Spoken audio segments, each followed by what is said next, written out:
The decision which was taken by the office, I would say the office, because this decision has very serious repercussions for the mandate of the public protector, besides Busisiwe Mkhwebane, the public protector and future public protectors.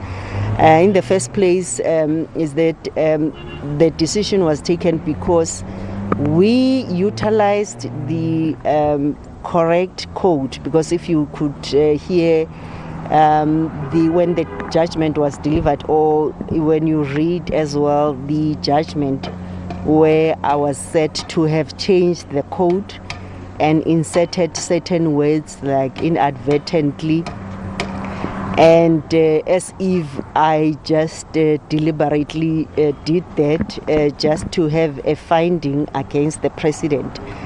And in this instance, we are bringing the matter back to court. And I must indicate that I said it several times that we respect the judgment of the Constitutional Court.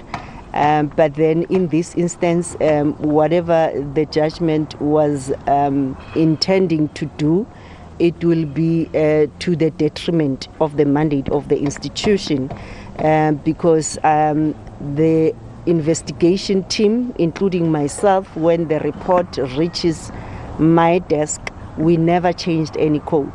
We utilized the code of the 2007 code, which was utilized even by my predecessor in several of the reports which were issued, and as well the very same report of the EFF versus the Speaker, the Nkandla judgment.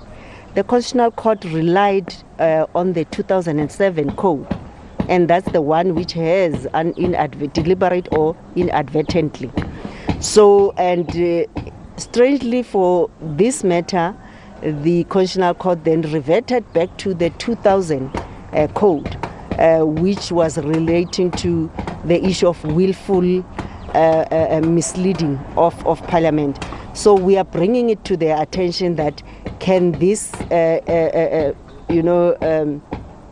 be rectified and be rescinded from the judgment, because we were following the principle of stare decisis, meaning using the precedents of the Constitutional Court in the Nkandla judgment. And I must indicate that in all our reports, we are using that judgment, especially on when we come up with the remedies, where we say what the remedy should be doing.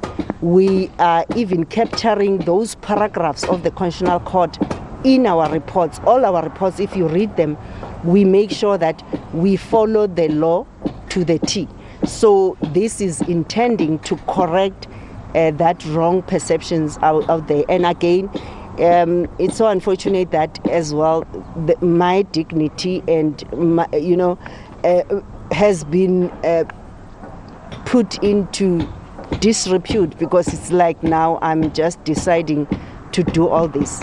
And again, going back to South Africans and even to the judges, the investigations are conducted by very skilled investigators. I mean, for instance, the Mhlahla matter I'll mention. Sylvia van Wyk was the senior investigator who was investigating the matter, who reports to a chief investigator, who reports to an executive manager. They have a quality assurance team who will check the reports before it comes to the DPP if it's relating to service delivery matters and to me, or if it's about good governance, and EMIA, which is purely the institution which investigates this, it comes to me and the report is issued. And in this matter, I'm saying the Section 96 of the Constitution and the Executive Members Ethics Act, we rely on them, but then the code, which was passed by Parliament, that's what we're relying on, because it deals with the violation of the code. So I hope that will be clarified, and everyone must understand that we just investigate and we check which prescripts have been violated. If there are no prescripts violated, there won't be any finding. But if we pick up that there are prescripts which are violated, there will be a finding, and how can that be corrected going forward?